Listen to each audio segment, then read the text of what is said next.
So today's content day is jam-packed. We're going to go look at some properties also, but JP and I are going to be discussing our last week at WealthCon and just why it's so important to be in rooms that challenge you.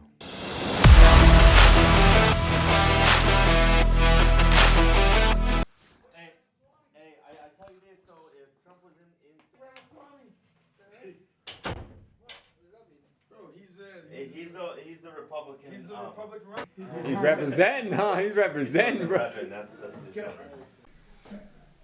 and you're thinking outside the box, and if there's a buyer, guarantee which house are they going to want?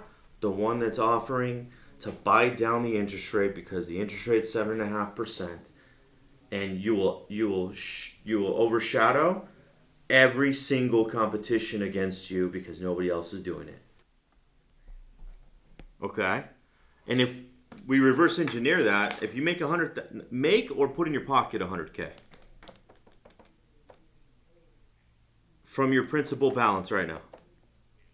Okay, so if your principal balance right now is $460, let's just say you need to make $110,000, okay, in your pocket. That means we have to sell this property. We have to sell this property for $599, for $615, $620 right now. And if we do that, you still have room for all of the commissions. We can still offer closing cost credit, and you still make $110,000 in your pocket after your payoff. And if that's our goal, to make 110 or 100K, 110,000 from the sale, then at least, right? I mean, that's minimum, right? That's what I'm saying. At least.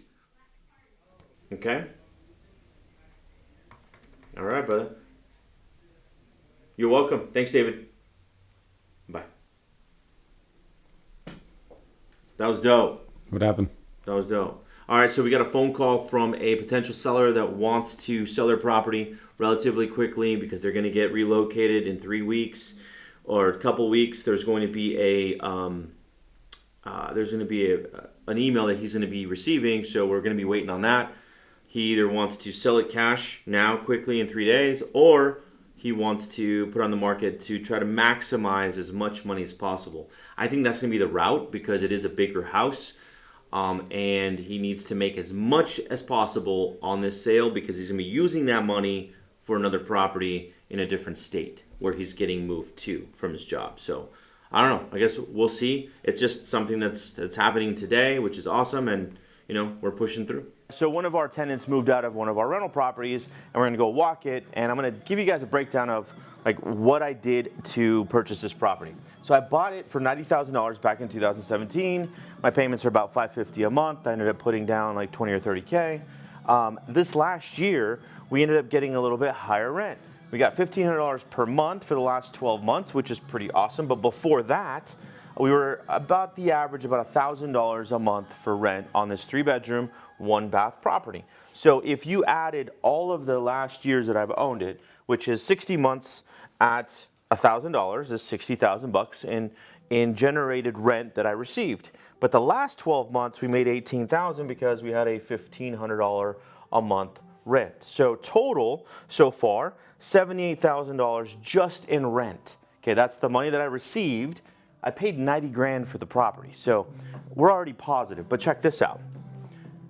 If I receive $78,000, right, total rent, right now we're going to end up renting it out via Section 8, which is the government's going to pay us a lot more money. We're going to get $2,300 a month, and that's what we're going to go show. Right now we have a couple tenants that want the property, and they want to pay $2,300 a month because it's a 3-bedroom, 1-bath house. That means I'll be making $1,750 a month in positive cash flow on one property because I bought this property some time ago. Right now, the ARV on this place is worth about $330K, and I paid $90K. But the whole idea about doing this is when you buy real estate, you want to wait because after you wait a while, it'll appreciate, obviously, that you can see here. But then the best part is your cash flow is going to go through the roof, providing you bought it relatively cheap. And I did back in 2017. So guys, buy some real estate and wait. All right, guys, so we're going to head over to one of our rental properties. Our previous tenants left. They left the house really nice. We ended up making some adjustments to the house, adding a wall to make sure that we have a 3-bedroom. So then we're able to get a little bit more money via Section 8. And that is who we are meeting right now, is some potential tenants that are going through the U.S. Housing Authority for us to get some really good rent on this property. So stay tuned.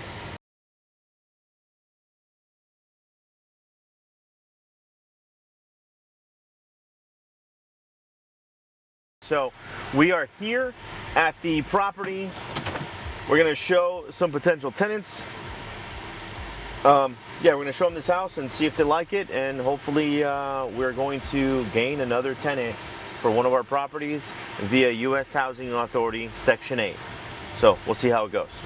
Hello. How are you? I'm fine. Good. Nice to meet you, Omar. I'm Rosalind. Rosalind. Pleasure.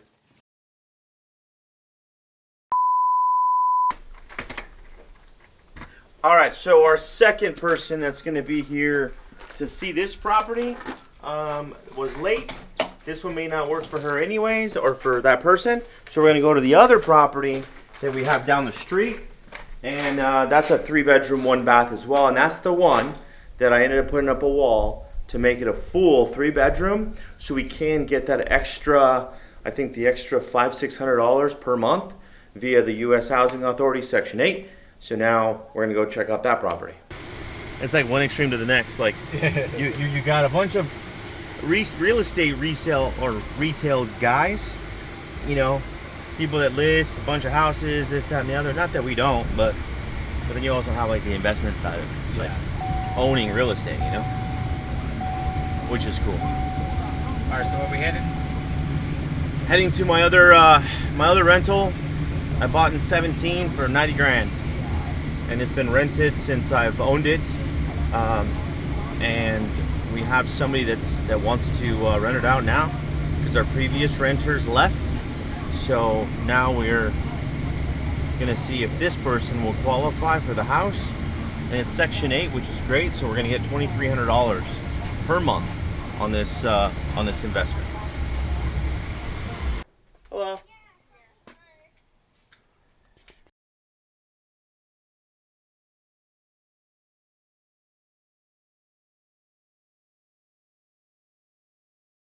Apparently you can still freaking tell. This was a big opening, so we closed it. Original? This was open? Yeah. All right, so what's going on right now?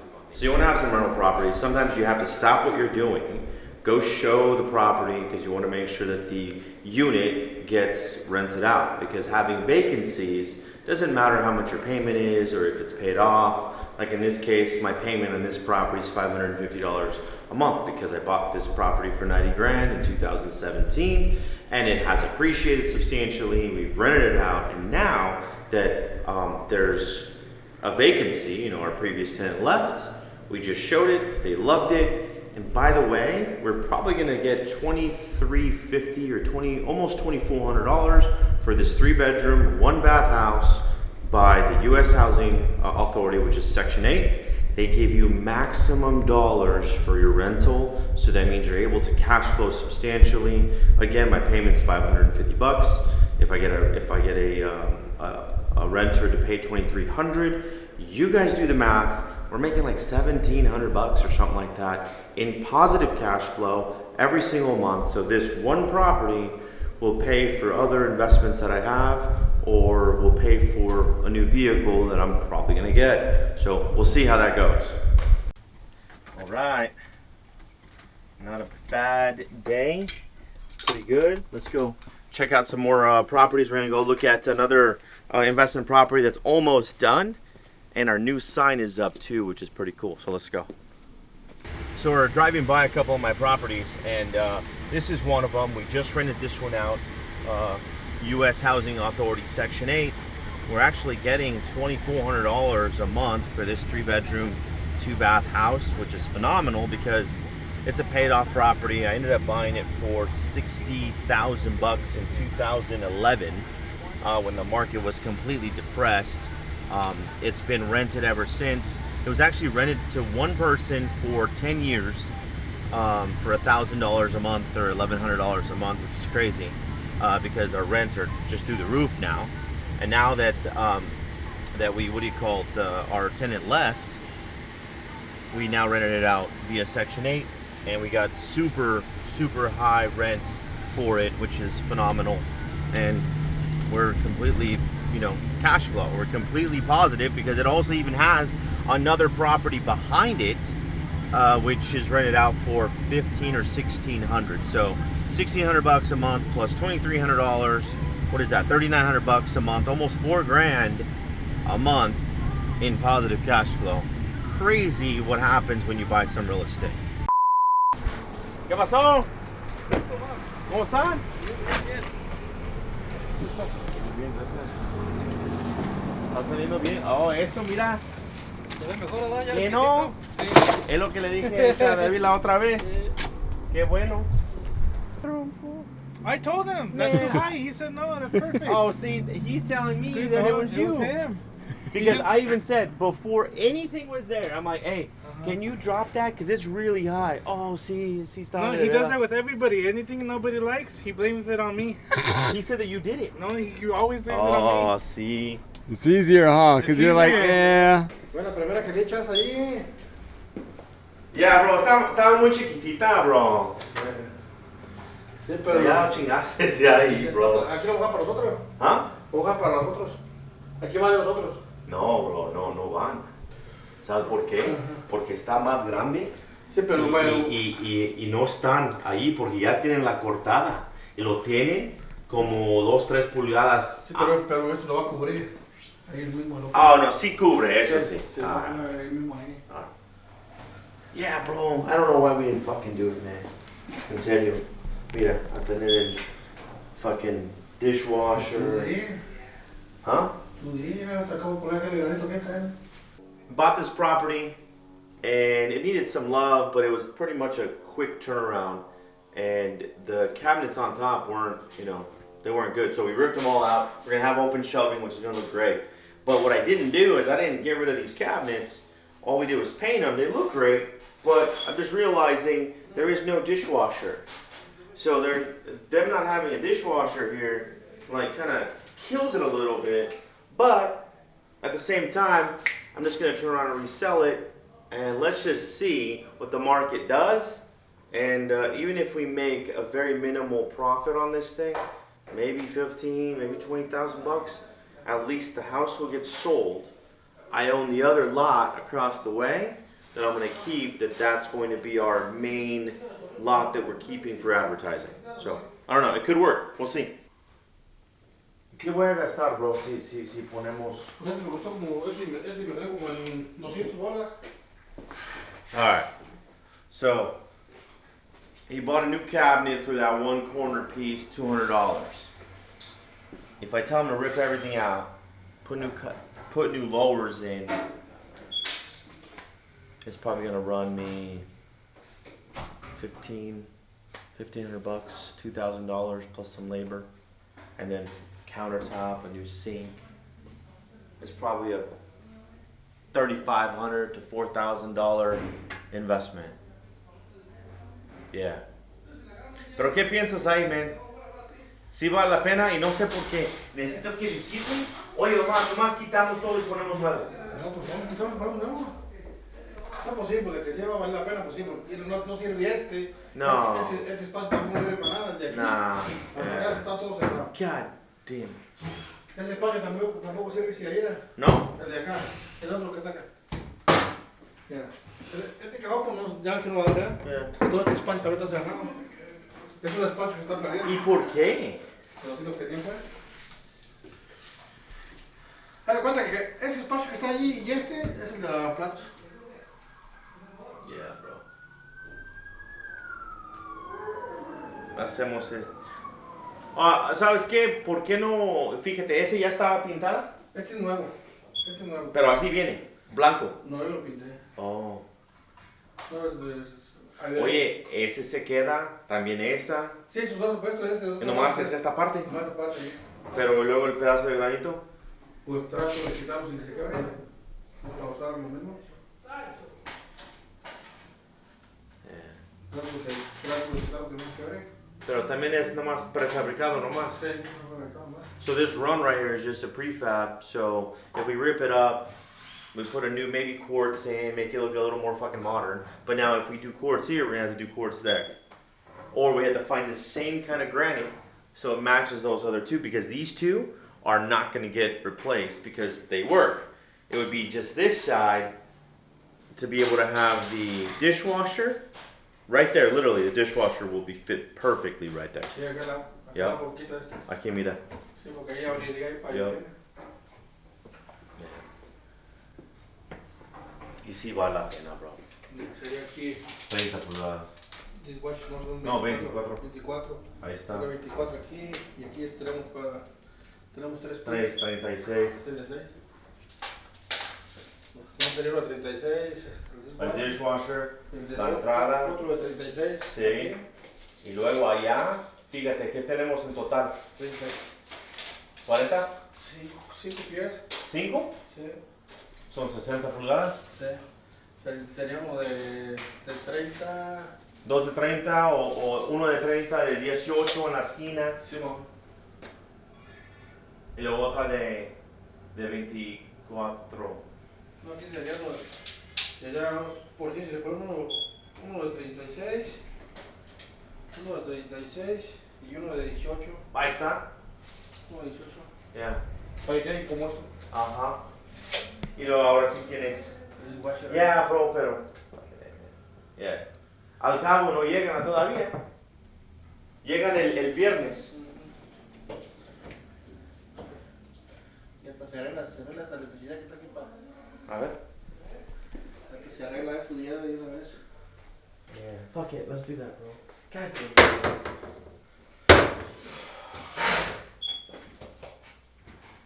Así se despega. damn.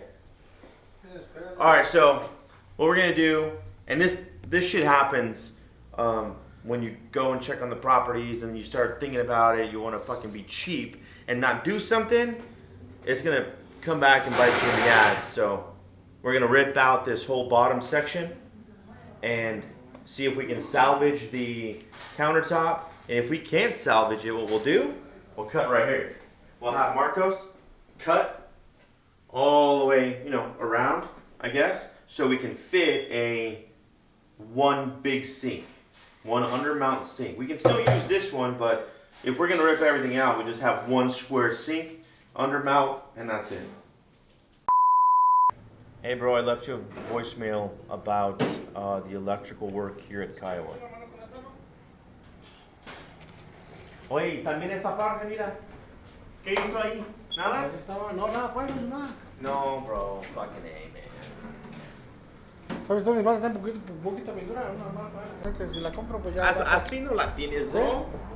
Sí, yo la compré en tubo que da vuelta así porque sube más arriba. Me gusta que el aire caiga más arriba. Maybe he's doing it on purpose. No, los debates, Casino. los debates se quedan normal. Yeah. Pero es que allá lo hice yo y este aquí lo hice, ¿verdad? Alright, so this is the bush right here. The pole. Look at this pole. And normally we need to walk it, but I'm not gonna fucking walk it. I'm just gonna eyeball this thing. Easiest setup is probably gonna be right here. Literally right here. 3/4 of the bush, so a quarter left over. Esta partita. Count how many feet to have an idea, but no one's gonna really care, I think, over a foot or inches. So I'd rather not be on the line itself and still give myself a buffer when we put this fence line in. So this is a pretty cool freaking investment. Somebody hit me up and they wanted me to buy their property or sell it. We negotiated something. I bought the property, which came with 2 lots. One lot where the house is at, and then another lot that's on the corner of a 4-way stop, super busy. So what we're doing is we're gonna end up selling the lot with the house on it. I could probably keep it as a rental, but I'd rather just sell it get my money back, and it's all profit. Plus, I still own a half an acre that I could potentially build a house on later if I chose to, or I'll keep it just for advertising. And I think I'm just gonna probably keep it for the advertising, because check this out. There it is. That's what it is right there. So now it is an advertising on a 4-way stop. You can take a picture of the QR code, click the link, and if you need your house sold and you want an offer within 60 minutes, call that number or click the link and fill out the information. All right, guys, so that's a wrap. We saw a bunch of properties today. This time, I took you behind the scenes on us showing some properties to potential tenants that we're going to end up renting out. And then you guys saw one of our properties. We figured out where we're going to put a fence. We saw the creative negotiating tactics or power that ended up happening with this one project where I'm going to sell the property. I bought a property with 2 lots. I'm going to sell the one with the lot, or the one with the house, and make a profit of maybe 20K, 30K, whatever it is. But the biggest play was keeping that lot on that 4-way stop, because how many cars go through that area every single day? And my big sign there, my big advertising that states, if you guys are facing some type of hardship, foreclosure, divorce, we buy houses, scan the QR code, call the number, you see my face. So eventually people are going to start seeing it, and they're going to say, hey, you should go buy that area on, in that 4-way stop. And they're going to see that billboard, and they're going to make the call, and then hopefully I get to help somebody else, with their situation, start their next chapter. So that's kind of today's behind the scenes. We had a great podcast as well, which you guys will, check out the link later. But yeah, so we'll see you guys next week, again, in the vehicle. I'm not sure if it's going to be the truck or the Lexus, but nonetheless, we're going to go see some more properties next week. So see you guys soon.